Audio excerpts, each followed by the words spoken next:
The sun was sinking low over the canyons, painting the sky with strokes of amber and red. The wind carried dust and memory across the open land, whispering through the brittle sagebrush that framed the long trail home. Luke Harlow's horse moved slow, its hooves thudding softly against the earth. He had spent the day mending fences and rounding strays, work that didn't fill the silence but kept his mind still. The world out here was vast and lonely, but he had long since made peace with that.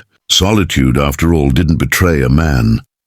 He turned toward the ridge and noticed something that didn't belong, a figure near the old fence line, still as stone against the dying light. At first, he thought it might be a coyote or a wanderer's ghost playing tricks in the dusk. But as he drew closer, he saw her barefoot, clothes torn, face pale under streaks of dust. Her hair hung loose, wild from the wind, and her eyes, they were hollow, frightened, as if she'd been running from something longer than time itself. Luke slowed his horse, raising a hand to show he meant no harm. "You lost, miss?" he called gently. She didn't answer. The air was heavy, filled with the weight of something unspoken. Her lips parted, trembling. "Need help?" he asked again, his voice steady but kind. For a long moment she said nothing, just looked down, clutching her arms. Then in a voice barely above a whisper she said, "I'm not worth anything." Those 5 words hit him harder than any storm he'd ever ridden through. He studied her, saw the bruises half hidden under her sleeves, the way her hands shook though the air was warm. Slowly he dismounted, boots crunching softly against the dirt. "You're wrong about that," he said simply. She flinched as he came closer, so he stopped a few paces away, pulling his canteen from the saddle and holding it out. "Here," he said quietly. "You look thirsty." Her eyes flickered to the canteen, suspicion warring with desperation. Then she reached out, hesitant, and took it. The water dripped down her chin as she drank, and when she handed it back, her hand brushed his for the briefest moment. It was cold, ice cold. Luke gave her a faint nod. "You got a name?" he asked. She looked away. "Doesn't matter," he frowned. "Everything matters out here," he said. "Even a name." He saw the way her knees trembled, the way her breath caught in pain. "You can't stay out here," he said gently. "There's wolves, bandits, worse." She hesitated, then finally whispered, "Where would I go?" He motioned toward his horse. "My place ain't much," he said, "but there's a roof and a fire." She looked at him for a long time, weighing the trust she didn't know if she had left. Finally she nodded just once. That was enough for Luke. He helped her onto the horse, careful not to startle her, and led them back along the trail. The silence between them wasn't empty. It was full of something fragile, like the moment before rain. By the time they reached his cabin, the night had grown thick with cold. He pushed the door open, the hinges creaking softly. Inside, the fire from that morning still smoldered. "Sit," he said gently. She did, curling near the warmth like a stray that had forgotten what kindness felt like. Luke set a pot of beans to warm and poured her some coffee. Though her hands shook too much to hold the cup steady, he watched her quietly, letting the crackle of fire do the talking. "You can rest here tonight," he said at last. "No one'll bother you." She looked up, her eyes wet. "Why?" she whispered. "You don't know me." He shrugged, eyes soft beneath his worn hat. "Don't have to." When she finished eating, she sat by the fire, staring into the flames like she was trying to remember something long lost. The flicker of light painted her face in shades of sorrow and warmth. Luke turned away to give her space, fixing his saddle straps, though there was no need. "You can take the bed," he said. "I'll sleep by the door." She didn't answer, but when he glanced back, she had already curled up beside the fire, his old blanket wrapped around her shoulders. Outside, the wind rose, howling across the prairie like a ghost with unfinished business. Luke sat awake long after, listening.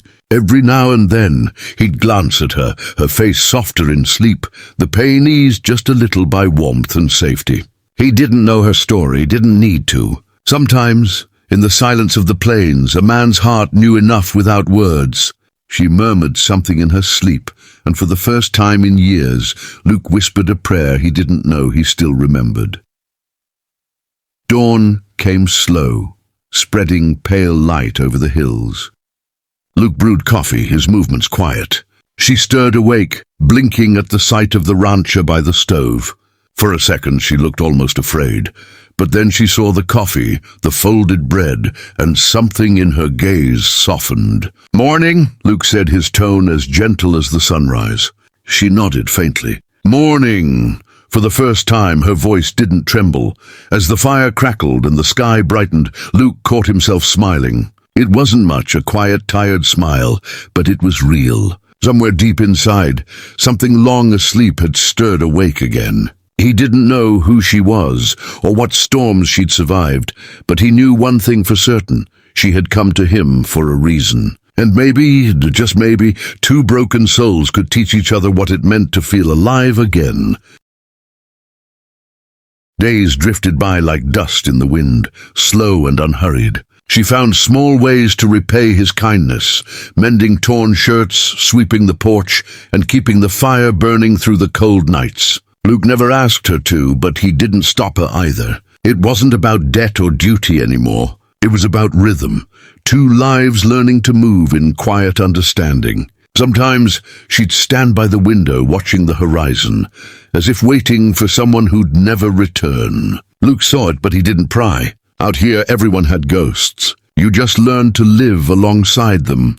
She worked the land with him, her hands raw from rope and dust. When she smiled, rarely, it was small and fleeting, like sunlight breaking through a storm. Luke noticed, though he pretended not to.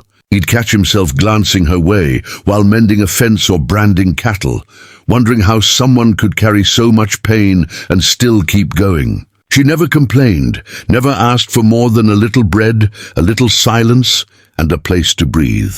In her quietness there was strength, something even the land seemed to respect. The townsfolk began to notice her presence, and whispers followed Luke wherever he went. "He's taken in a stray," they'd murmur at the general store. "Don't know what kind of woman she is." Luke ignored them. He'd lived too long to let gossip dig under his skin. When someone made a crude remark, he looked them in the eye, calm but sharp. "That woman works harder than most of you ever will," he said once, and no one dared answer. He'd seen cruelty before, and he wasn't about to let it touch her again.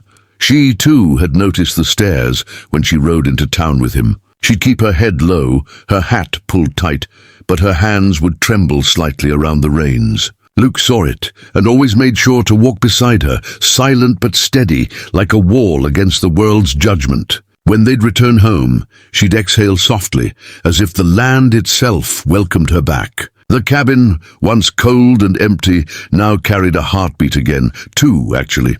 One evening, a storm rolled over the hills, thunder crawling across the dark sky. The wind howled through the cracks in the cabin walls, rattling the lamps. She sat near the fire, staring into the flames. Luke poured 2 cups of coffee, set one beside her, and leaned on the table. "You look like you're thinking too hard," he said with a faint smile. She didn't look up. "Sometimes I can still hear them," she whispered. "The men who said I wasn't worth saving." Luke's smile faded, replaced by something softer. "Then they were wrong," he said quietly. Tears shimmered in her eyes, catching the firelight. "Why are you so kind?" she asked. Her voice was so small it almost broke him. Luke took a slow breath, staring into the fire. "Because once I needed saving too," he said simply. His words hung in the air like smoke, honest, unpolished, and heavy with truth.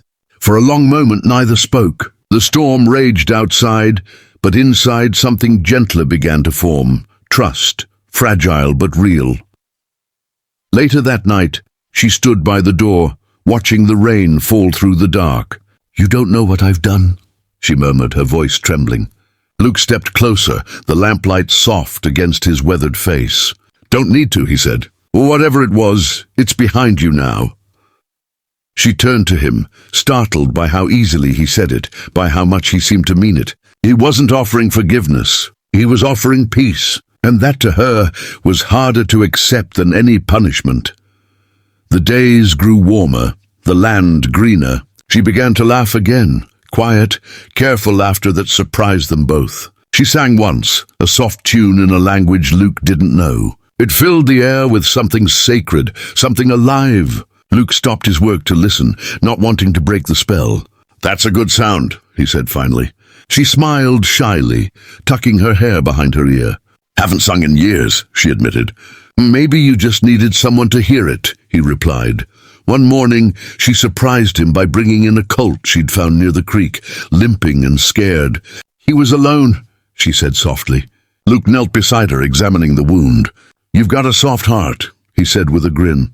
"Maybe too soft." She looked up, meeting his eyes. "You're the one who taught me that being soft doesn't mean being weak." Luke's grin faded into something deeper, prouder. He realized then just how far she'd come, from a broken stranger to someone who could heal others.